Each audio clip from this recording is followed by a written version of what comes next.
A couple in the forest is declaring their love for each other, but the sweet moment is interrupted by the promotion of a phone. This is a commercial directed by Dan, who used to be a promising filmmaker.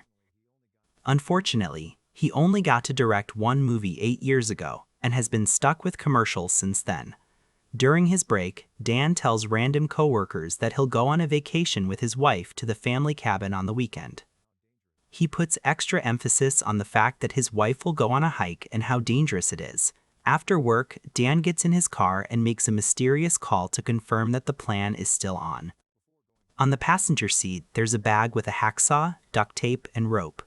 Before going home, Dan visits his father, Michael, at the nursing home and tells him about his trip too. Once again, putting emphasis on how dangerous it is. On TV, there's a new report about 2 convicted killers who just escaped prison. At home, Dan hides his bag of tools in the trunk under a blanket. His neighbor Rachel sees him and wishes him happy hunting, which he finds odd.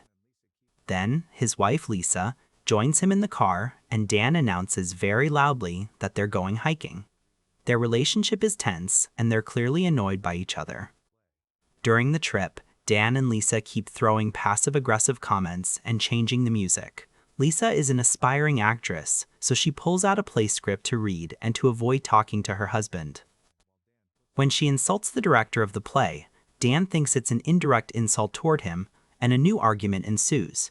Eventually, Lisa asks Dan to at least pretend to be happy so they can relax. When they finally arrive at the cabin, Lisa immediately starts drinking wine while Dan puts away their groceries. Then he goes to the basement and unlocks a cabinet to confirm that the hunting weapons are still there. He spends the rest of the day cleaning the place, but Lisa only rests. There's some food on the floor, which Dan blames on rats. He also notices that one of his sweaters is missing. Later, the couple makes dinner together, and Dan complains about the way Lisa chops garlic, causing another argument. Then they have their meal by the lake, and Dan explains that he ordered special ingredients to make her favorite food because he wanted this dinner to be special.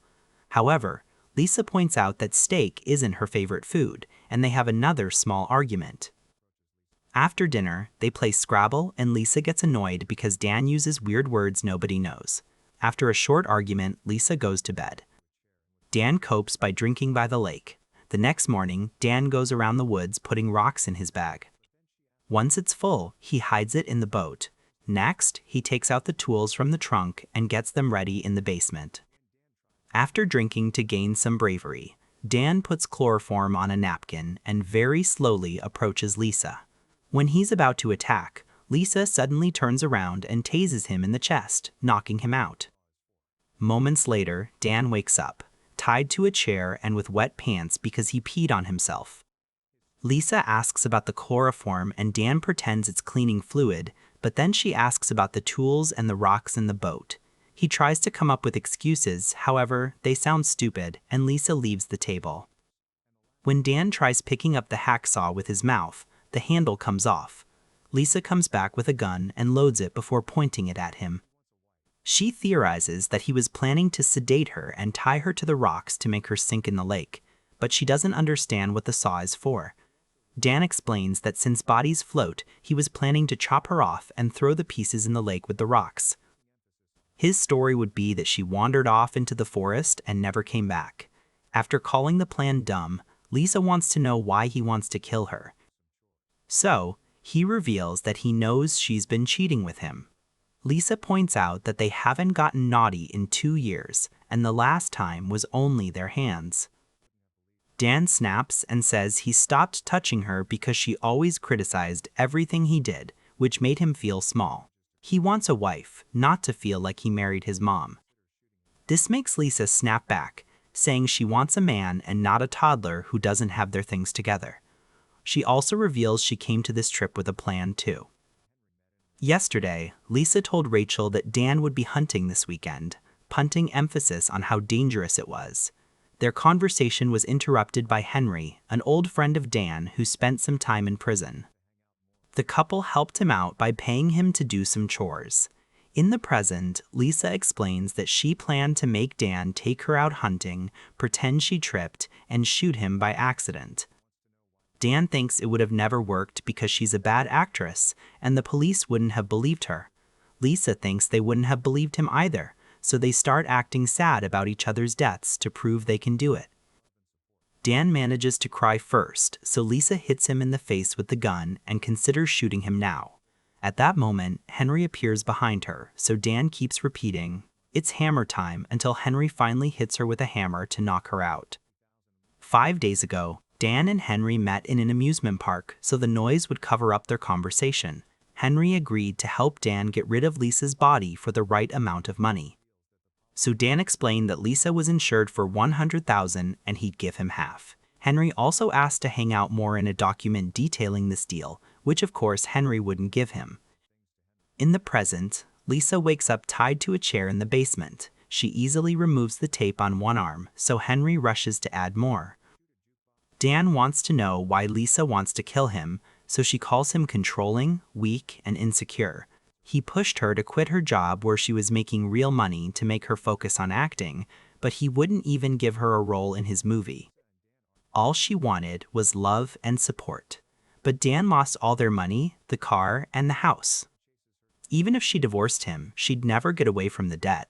Now Dan reacts and thinks she wants to kill him for the insurance money, ignoring all the other things she said. Henry mentions that he's getting $50,000, and Lisa tries to tell him the policy is actually for more, but Dan covers her head with a bag. As Lisa struggles to breathe, Henry points a gun at Dan and forces him to remove the bag. Lisa reveals that the policy is for $1 million and promises to give Henry half if he shoots Dan. Now, a desperate Dan offers even more money. So, Lisa offers all of it. An argument ensues as they both keep offering things to Henry, like spending more time together. Tired of all the talking, Dan pushes Lisa and jumps on Henry to fight him for the gun. In the struggle, they shoot a jukebox and music plays while they fight. Lisa manages to remove the tape and rushes to get the gun when it falls, but Dan fights her for it. They keep spitting on each other's faces, and Henry tries to calm them down, but the gun is accidentally fired and he falls dead.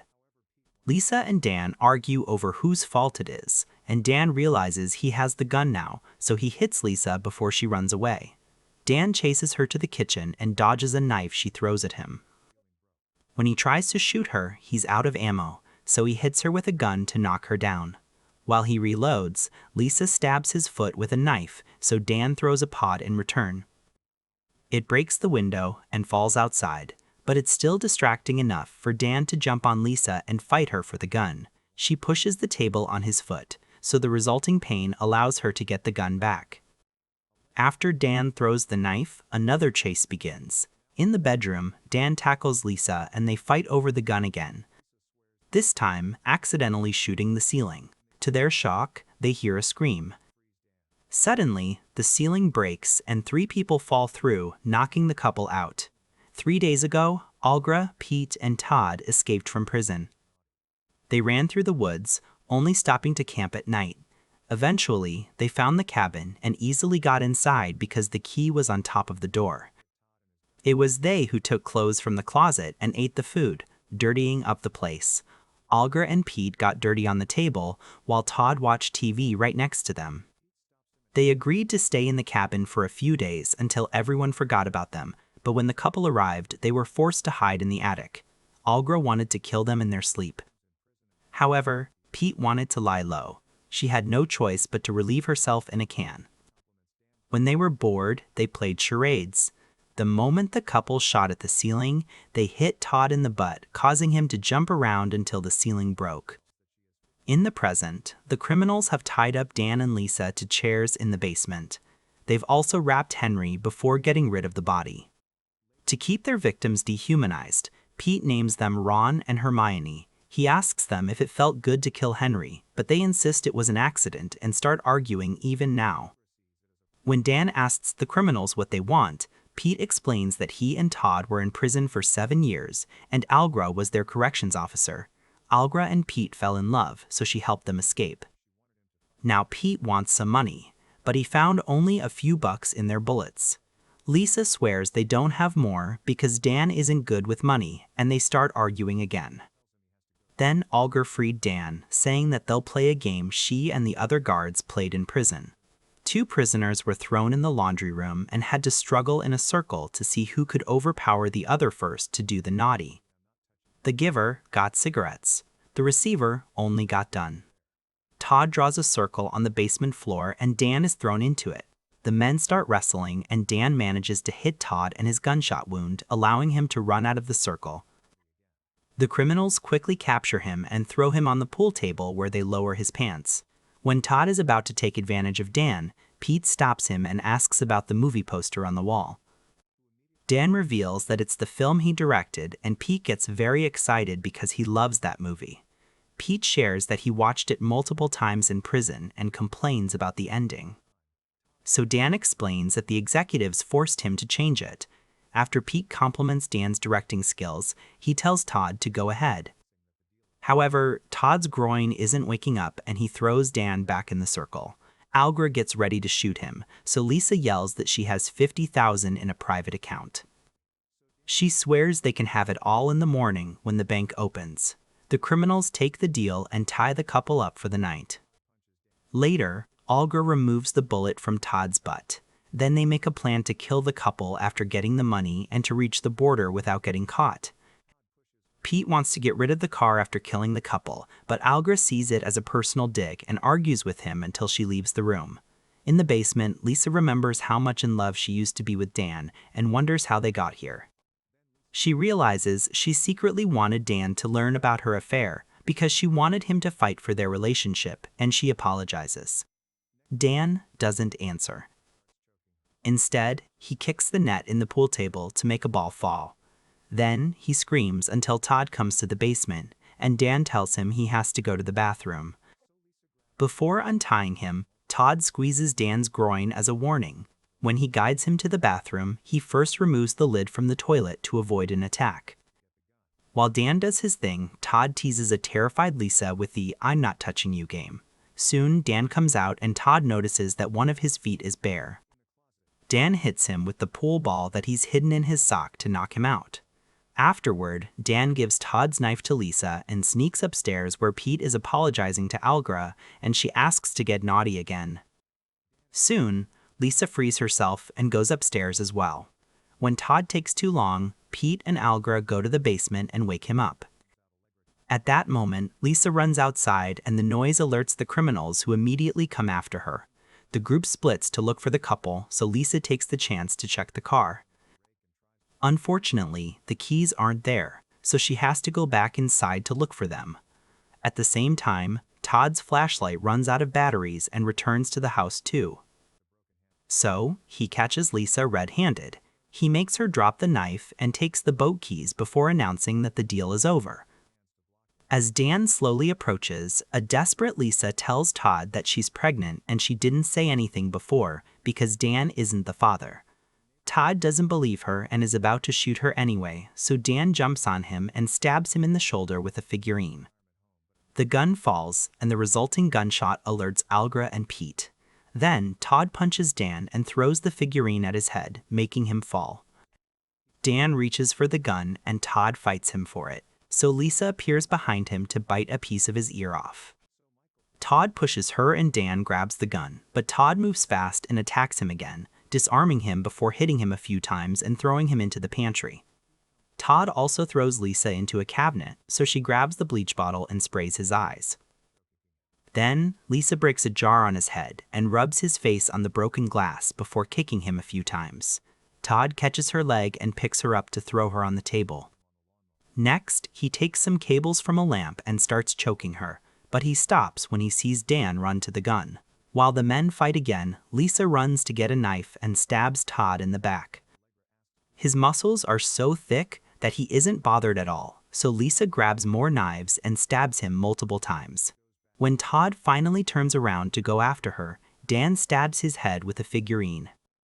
Todd keeps walking and Dan rushes to get the gun, which doesn't have ammo left. Dan suddenly quotes Harry Potter before collapsing. Hearing the other criminals approaching, the couple rushes to hide upstairs. In the closet, Dan blames himself for everything since he gave up when things started to fall apart. He gives Lisa the boat keys and tells her to leave without him to protect the baby. However, Lisa clarifies she lied to distract Todd and she isn't really pregnant. Dan admits that it was the best acting he's ever seen. When Pete is about to find them, Dan jumps out to tackle him and the couple runs away. As soon as Lisa comes out, Alger tackles her and gets ready to shoot her, but Dan knocks her down and hurts her hip. Then Pete jumps through the window and lands on Dan, so he starts beating him up. Lisa takes the chance to stab him with a rake and tries to run, but Todd returns and captures her. Pete breaks the rake to get the handle and drags Dan by the hair, saying that killing gets boring after doing it too many times. Then he stabs Dan's hand with a broken handle. After monologuing some more, Pete turns on the lawnmower and tries to smash Dan's head into the rotating blades. Dan uses his hands to block it and ends up losing a few fingers. Suddenly, the group hears music and a car runs over Pete. The driver turns out to be Michael. 6 hours ago, a neighbor was on his way to the supermarket when he saw the mess in the cabin. So, he called Michael to alert him. Michael tried to leave the retirement home, but a nurse stopped him. So, Michael beat him up with his cane and took his car keys. It was a very modern car, and he didn't know how to use the digital controls, so he didn't choose the music. He stopped at the gas station to fill up the tank and left without paying. In the present, Alger drops the gun to check on Pete. So, Michael picks it up and immediately blows up Todd's head. When Michael is about to kill Pete too, Alger stabs him from behind, causing him to accidentally shoot her foot. Pete comes closer to mock Michael, who bites the tip of his nose off. As Pete knocks Michael down to start choking him, Michael tells his son to run. Dan and Lisa rush to get in the car, but it only works for 2 minutes before it gets stuck. Now, the couple has to watch how Pete kills Michael by throwing him on the lawnmower. They try the car again, and this time it does take off. However, Pete shoots at it a few times and causes it to crash into a tree. Dan tells Lisa to go to the boat while he takes care of things. Meanwhile, Alger asks Pete for help, but instead he announces he wants to break up. When he checks the car, the couple is already gone. Alger goes back inside to clean her foot with alcohol and bandage it. However, Dan appears to kick her leg and break it. He raises the gun and asks for his sweater, but Alger starts begging for mercy and quickly changes to insulting him. Dan gets so annoyed that he shoots her in the face. At the pier, Lisa gets in the boat and tries to leave, but it won't start. After turning a few handles, the engine finally works. But unfortunately, Pete shows up and leaves with her. Lisa yells for help, and Dan runs to the pier, where he grabs the boat's rope. This pulls him into the water and drags him along. Pete is talking to Lisa about the money, so he doesn't see Dan climb on the boat. Dan smashes his head, and a fight ensues. When Dan is quickly overpowered, Lisa scratches Pete's face, only to get knocked down too. While Pete keeps beating Dan up, Lisa finds the flare gun and shoots it at Pete, who easily dodges it. He takes the gun from her and knocks her down again. When he's about to shoot her, Dan threatens him, but the cool moment is ruined by his puking. Then he punches Pete, and they start fighting again. Soon, Pete starts choking Dan with a rope, so Lisa appears behind him to choke him with the bag handle. Pete pushes her off, but Dan takes over the bag and Lisa slashes Pete's leg. Together, the couple throws Pete into the water and he struggles for a few seconds before the rocks in the bag make him sink. Unfortunately, the rope is tangled on both Pete's and Dan's feet, so Dan is pulled into the water too. Lisa catches him just in time and refuses to let go when he asks her to. Instead, she pulls him back onto the boat and takes off the shoe with the rope to save him. Moments later, Dan calls the police. Lisa gives him a bag with his fingers and his wedding ring. They apologize to each other for the murder attempts, and Dan wonders what they should do. Lisa says it's time to confront their problems, so Dan says yes, and they hold hands. When the authorities and the press finally arrive, Dan and Lisa make a big deal about the incident, crying in front of the camera. They pretend they were just a happy couple whose happy vacation was ruined by criminals, and they got hurt trying to protect each other. Soon their faces are all over the media, and Michael's death is given attention to because he was a veteran. The couple appears as guests in talk shows, and their story is picked up for a movie which will be directed by Dan with Lisa as the star, but it's direct to streaming. When the movie finally comes out, fake Dan and Lisa are shown as amazing warriors who beat up the criminals. Dan finally has the power to do what he wants, and he and Lisa celebrate their success with a kiss. Make sure to subscribe and turn on notifications so you can watch more videos like this. Thanks for watching.